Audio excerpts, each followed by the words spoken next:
Greetings, ladies and gentlemen, and welcome to this latest edition of Tales from Outer Space. I hope you enjoy. Story number 1, Lone Star Republic, written by 777 Jackpot. I nervously stand as the shuttlecraft lands. My speciality in extraction of carbon-based materials has finally earned me a promotion to manage a territory of my own. The catch is relocation to a world controlled by the Lone Star Republic, or the LSR. I know several of my rivals passed on the opportunity for that reason. My career has brought me in contact with many formidable personalities, but this is the first time I feel truly out of my depth. I hear many things about Terrans, but the LSR has a particularly terrifying reputation.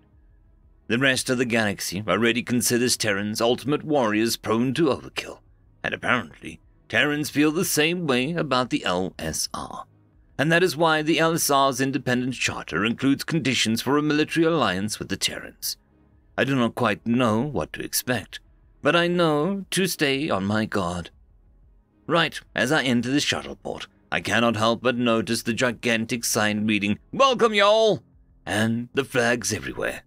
This is not like an embassy flying many different flags as a symbol of diplomacy. All the flags are identical with a single design of 2 stripes and 1 star. Many of the people here dress very differently from other Terrans. Most notably, several have enormous hats and ornate footwear of all different colors. But just about everybody wears blue pants for some reason. Before I can fully take in my surroundings, I see a particularly big human holding a sign with my name on it. Thank the gods, that must be my contact. Time to introduce myself. Hopefully, I'll be able to survive the encounter. Hello, I am Exegel Styrsnock. Are you here for me? Now the big human is baring all of his teeth and moving towards me. Oh no, I must have triggered a predator instinct. He's about to eat me alive. To my astonishment, the big human enthusiastically greets me. Hey! Yeah, I'm here for you. Welcome to Alamo. My name is Jeff Thornton. Right this way, partner. I follow him bewildered, but at least I'm in the right place. Jeff leads me outside to a gigantic vehicle, clearly designed for off-road use. The back portion appears missing, but Jeff clarifies that it is just part of the vehicle's design. As Jeff helps me climb into the passenger seat, I immediately notice the kinetic rifle hanging in the back window. Wait, is this human with the LSR military? This assignment just became a much more complex. I keep staring at the weapon as Jeff enters the driver's side. Mr. Thornton, what is your military rank? I want to address you properly. What? I am not part of the military. And you can just call me Jeff. Jeff quickly follows my gaze to the rifle, and his face visibly changes in realization. Oh, that! It's just my truck gun. Bring it everywhere I drive, just in case. Things are a little different here in the LSR. Owning military-grade arms is considered a basic legal right of citizens. Many of the people you meet here are probably carrying a concealed pistol. Everyone carries weapons, so the rumors are true. No wonder my colleagues passed on the offer. Hold up. That means the tall tales about massive feasts called barbecues and the pyrotechnic displays that take up a whole sky might be real too. If I can keep from getting shot, that might actually be a great experience. Just as I begin to contemplate the possibilities, Jeff quizzically asks, "Have you ever fired one?" Jeff's question instantly snaps me back into reality. Of course not. Where I come from, even touching a weapon is a crime unless you are in the military. Jeff raises his eyebrows and asks, "When we get over yonder a ways, you want to give it a try? We have enough time before the Independence Day fireworks and a barbecue." The offer completely shocks me. Without a moment's hesitation, I give the answer. Hell yeah, partner. End of story. Story number 2. What Is It You Want, Human? Written by Dragonson04. We were victorious. My fleets, reduced to wreck and ruin, still managed to win the war. I commend my admirals and captains and every last soldier who lost their lives in that war. By my great name, they shall all be remembered and honored. On the capital world of my empire, now fully at peace, we celebrated like never before. All manner of races took their pleasure and leisure in the way that they desired. Certain liberties were granted in regards to public celebrations and drunkenness, as it was too much trouble to try and arrest all the revelers. It was just past midday on the 5th day of celebrations, with designs on the least 30 more to come, that I found myself walking along the edge of a great water of the capital world, to try and have a moment to myself. On a craggy shoreline, in a blown-out circle of rock, likely from an orbital weapon, lay a single human male, stretched out and apparently asleep, on an odd piece of portable furniture. The humans had been invaluable in the war. They fought and died in the billions to defend the worlds of the Empire. Even though their home world was never touched or even threatened, they fought for all of us. I approached, as I had never met a human in person before. Somehow, he heard me. He woke up, turned his head, and was staring at me with an intense gaze before I had taken 4 steps towards him. I was dressed in my full regalia.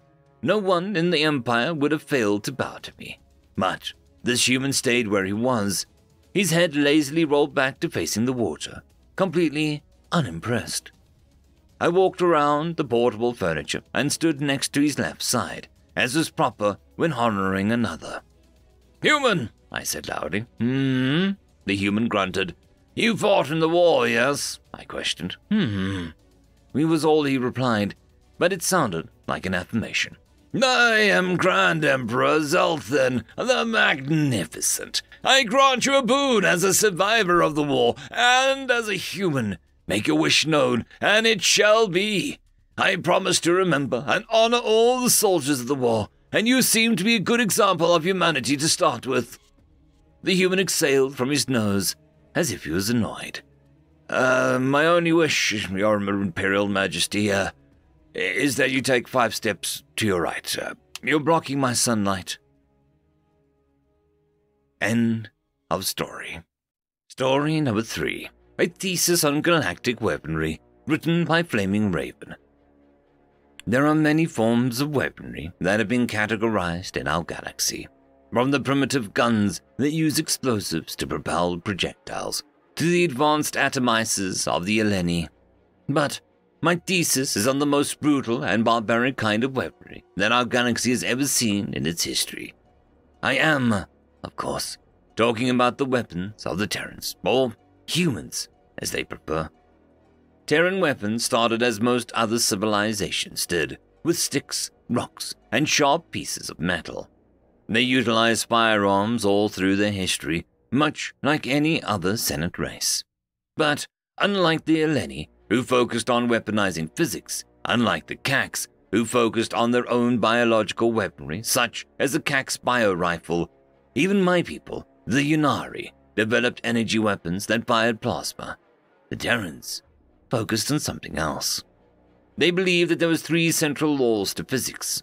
Law 1, a body at rest persists in that state of rest, and a body in motion remains in constant motion along a straight line unless acted upon by external force.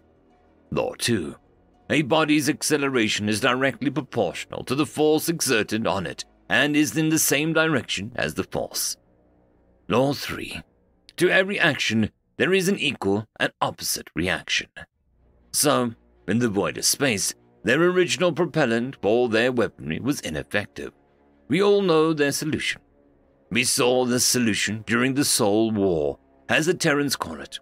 We of the Senate call it something else, the War of Blood. You see, humans believed that in order to be able to attack in space, they would need the energy weapons or even missile systems. They developed weapons that fired razor-sharp depleted uranium rods at their target. Then they made them compact, fit into a foot soldier. And what did they call this new breed of weapon? Turns out Terrans have a slang word for them, staplers. The closest word I can find to translate is a zliglit, a piece of metal meant to fasten things together, or pierce through just about every single kind of armored plate we have. I've seen the hollows, cacks fastened to walls, bleeding from multiple rods pinning them to the bulkheads. A vid of a single rod, I repeat, a single rod, entering one side of an Alani dreadnought and piercing the reactor core. Recently, humans have made these staple guns even more compact, the size of pistols. They are a cruel invention that earn terror and disdain of many, but they are a very effective weapon. That is why, esteemed members of the Yanarian Ecclesiarchy, I put forth not only this thesis, but a proposal to begin trade and dialogue with the Terrans. If there is to be a war, then we ought to be on the winning side. For once. Deacon Jib Bib Higgagub Dip.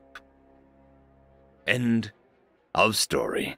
I would just quickly like to thank the T5 channel members and patrons. Caspar Arnholtz, Cam Maxwell, Barkey, It's Difficult to Pronounce, Lord Azrakul, and Arcadian.